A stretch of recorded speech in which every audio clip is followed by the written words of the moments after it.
Des défenses du consommateur, hier c'était une journée dépollution totale, voilà, plusieurs nettoyages FAP, du décalamage par actif d'hydrogène, etc. Aujourd'hui, on poursuit, courroie de distribution, enfin district complète, pompe à eau, courroie accessoire comme d'hab, sur un petit moteur TU, c'est une 207 Plus ou 206 Plus, bref, je sais jamais. Voilà. Ah, c'est une 206 Plus, voilà. Bon, là-dessus, le barème constructeur, il a 2h20, donc c'est rapide. Petit TU, on enlève le cache de vis de 10.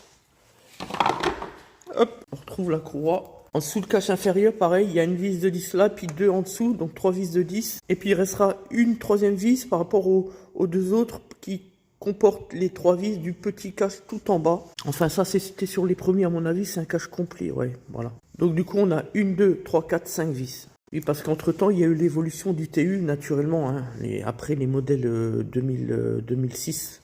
Bref, petit trou de calage ici, qui va au niveau de la culasse là, comme ça, du 10, tac. Puis en dessous, la petite poulie, Vilebrequin, 3 vis de 13. La croix accessoire en détente, dynamométrique, rien d'extraordinaire. Enfin bref, c'est basique là-dessus, c'est vraiment... Voilà pour le calage. Ensuite, Vilebrequin, c'est derrière le filtre à huile, là, juste derrière, au niveau de la boîte, où il faudra appliquer notamment une petite clé de diamètre 4 mm, c'est tout fin, bref. Ensuite, on détend ici, dynamométrique, avec une clé 13, rien d'extraordinaire. On l'a dit, 3,13.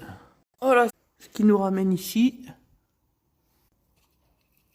la pompe à eau, le galet tendeur, un seul galet et la croix. Voilà, on dépose le galet, c'est très simple.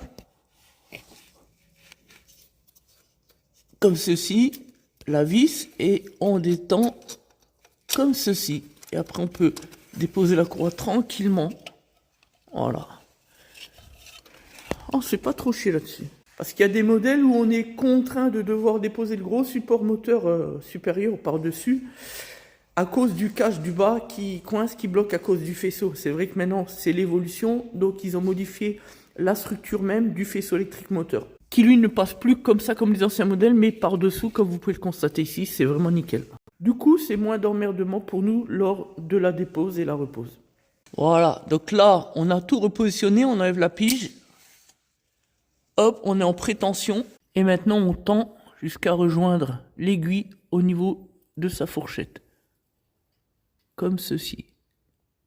Voilà. Ensuite, on enlève et on vérifie que l'aiguille est bien en face du crochet. La tension est parfaite. On vérifie le grain qui est parfait en tension normale. Ni trop, ni moins, ni pas assez. Hop et hop.